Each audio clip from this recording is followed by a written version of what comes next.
ఇగో ఆదిత్య విద్యా సంస్థల అక్రమ దందా నిబంధనలను కాలరాస్తూ విద్యా వ్యాపారం చేస్తున్న నల్లిమిల్లి శేషారెడ్డి. ఇక తెలంగాణ రాష్ట్ర ఉన్నత విద్యా మండలి అనుమతులు లేవు, ఉస్మానియా విశ్వవిద్యాలయం అనుమతులు శూన్యం. 2026-27 విద్యా సంవత్సరానికి ఎటువంటి అనుబంధ గుర్తింపు లేదు. ఇక భాగ్యనగరంలో ఆదిత్య డిగ్రీ కళాశాల ఏర్పాటు, degree online services Telangana those నిబంధనలకు తిలదోకాలు. ఇక సొంతంగా ఆదిత్య డిగ్రీ అడ్మిషన్ టెస్ట్ పేరుతో విద్యార్థుల పేరిట అధికారుల మౌనం, లోకాపయారు ఒప్పందమా? ఇక కేవలం ప్రకటనలకే పరిమితమవుతున్న విద్యాశాఖ అధికారులు. అనుమతి లేని కళాశాలల్లో చేరితే భవిష్యత్తు అంధకారమే, తల్లిదండ్రులు జాగ్రత్తగా ఉండాలని సూచిస్తున్న విద్యావేత్తలు. చూద్దాం ఒకసారి నల్లమిల్లి శేషారెడ్డి చేసినటువంటి కథలు ఏందో మీకు చెప్తాయి.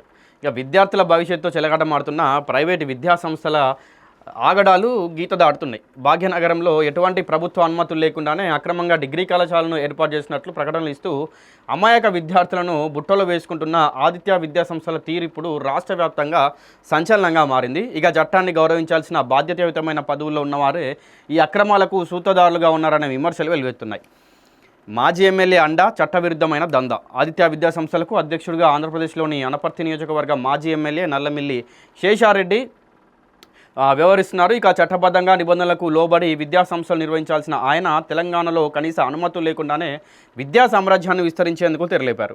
ఒక మాజీ ప్రజాప్రతినిధి అయి ఉండి ప్రభుత్వ వ్యవస్థను ధిక్కరిస్తూ ఇలాంటి మోసపూరిత ప్రకటనల ద్వారా విద్యార్థి తల్లిదండ్రులను ఆకర్షించడంపై సర్వత్రా విమర్శలు వ్యక్తమవుతున్నాయి. ఇది కేవలం విద్యా వ్యాపారం మాత్రమే కాదు, విద్యార్థుల భవిష్యత్తుతో ఆడుతున్న జూదమని విద్యావేత్తలు మండిపడుతున్నారు. అయితే ఈయన ఒక మాజీ ఎమ్మెల్యే అయి ఉండి అంటే విద్యార్థులకు నాణ్యతమైన విద్యను అందించేటువంటి స్థాయిలో ఉన్న ఒక ప్రజాప్రతినిధి. ఇంకా ఏంటంటే వీళ్ళకి ప్రభుత్వంలో పెద్ద పెద్దోళ్ళు వీళ్ళకి తెలిసి ఉంటారు. ఎవడైనా మాట మాట్లాడితే కొంత మొత్తంలో ముడుపులు ఇస్తారు. ఇది ఈ వీడియో ద్వారా కాదు, నేను ప్రతిరోజు చెప్పే ముచ్చట్నే మనం ప్రతిరోజు చూసినటువంటి విషయం. ఇది కొత్తగా చెప్పాల్సిన అవసరం లేదు. అయితే మరి తెలంగాణలో విద్యాశాఖ మంత్రి, education minister mister Revanth Reddy విద్యాశాఖలో ఇన్ని లోపాలు జరుగుతుంటే, ఇన్ని అవకతవకలు ఉంటే ఏం చేస్తున్నారు మీరు? అటు జగిత్యాలలో కేసీఆర్ ఏదో సభ పెడుతుందని నేనేం తక్కువ నాకేం తక్కువ పోయింది అన్నట్టు ఇటు మీరు సభ పెడతారు, మీరు ఆయనను తిడతారు, ఆయన మిమ్మల్ని తిడతారు. ఇక గిద అయిపోయింది మీ కథ. ఎన్ని మినిస్ట్రీలు ఉన్నాయి మీ దగ్గర, ఏం చేస్తున్నారు? మాటలకేమో నేను 20 గంటలు పనిచేస్తున్నా, నేను 18 గంటలు పనిచేస్తున్నా, రోజుకు నాకు నిద్రే చక్కగా ఉండలేదు, ఇట్లాంటి ముచ్చట్లు చెప్తారు. కానీ విద్యాశాఖల రేపటి భవిష్యత్తు తరాలకు సంబంధించినటువంటి పౌరులను తయారు చేసేటువంటి విద్యాశాఖలో ఇన్ని అవకతవకలు ఉంటే, ఇంతమంది విద్యార్థుల మీద, పేద ప్రజల మీద పడి దోసుకుంటా ఉంటే ఎందుకు మాట్లాడతలేరు? ఎందుకు మౌనం పాటిస్తున్నారు? మరి ఈ నల్లమిల్లి శేషారెడ్డియో లేకపోతే ఈ కాలేజ్ ఏదైతే ఆదిత్య డిగ్రీ కాలేజ్ ఉందో వీళ్ళ దగ్గర నుంచి కూడా మీకు ఏమన్నా సూట్ కేసులు అందినా చెప్పండి. మరి చెప్తే అట్లన్నా మరి ప్రజలకు తోచింది వాళ్ళనే చేస్తారు. ఇక మీరు మాట్లాడకపోతే ప్రజలన్నా మాట్లాడతారు. ఇక అనుమతి లేదు, అనుబంధం లేదు. హైదరాబాద్ వ్యాప్తంగా ఆదిత్య డిగ్రీ కళాశాలలో ఆదిత్య వ్యాపార విద్యా సంస్థల పేర్లతో కొత్త విద్యా సంస్థలను ప్రారంభించినట్లు సదరు యాజమాన్యం ఆర్భాటంగా ప్రచారం చేస్తుంది. ఇక అయితే ఈ విద్యా సంస్థలకు సంబంధించి తెలంగాణ ప్రభుత్వం కానీ, ఉన్నత విద్యా మండలి కానీ 2026-27 సంవత్సరానికి ఎటువంటి అనుమతులు మంజూరు చేయలేదు. అంతెందుకు, కనీసం ఉస్మానియా విశ్వవిద్యాలయం నుండి వీటికి ఎటువంటి అనుబంధ గుర్తింపు ప్రక్రియ కూడా ప్రారంభం కాలేదని అధికారికంగా స్పష్టమైంది. ఇంకా ప్రవేశాల పరీక్ష పేరుతో అడ్మిషన్ల మోసం. నిబంధనల ప్రకారం తెలంగాణలో డిగ్రీ ప్రవేశాలు కేవలం those degree online services Telangana ద్వారానే జరగాలి. కానీ ఆదిత్య సంస్థలు ఏకపక్షంగా ఆదిత్య డిగ్రీ అడ్మిషన్ టెస్ట్ అని చెప్పి పరీక్ష నిర్వహిస్తూ విద్యార్థుల నుండి దరఖాస్తులు స్వీకరించడం, అధ్యాపకులను నియమించడం వంటి అక్రమ చర్యలకు పాల్పడుతున్నారు. అయితే ఇది పక్కాగా నిబంధనలు ఉల్లంఘించడమేనని స్పష్టమవుతుంది. ఈయన పెద్ద మనిషి నల్లమిల్లి శేషారెడ్డి, మాజీ MLA, Anaparthi assembly AP chairman, ఇంకా ఆదిత్య డిగ్రీ కాలేజెస్కి చైర్మన్ అన్నమాట. అనపర్తి అసెంబ్లీకి ఎమ్మెల్యే. ఇంకా కేవలం ప్రకటనలకే పరిమితమా? అధికారులపై ఘాటైన విమర్శలు వస్తూ ఉన్నాయి.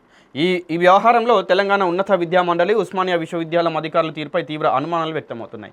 ఆదిత్య సంస్థల మోసపూరిత ప్రకటనలు తమ దృష్టికి వచ్చాయని చెబుతున్న అధికారులు కేవలం ఒక పత్రికా ప్రకటన ఇచ్చి చేతులు దులుపుకోవడం వెనుక ఉన్న మర్మం ఏమిటి?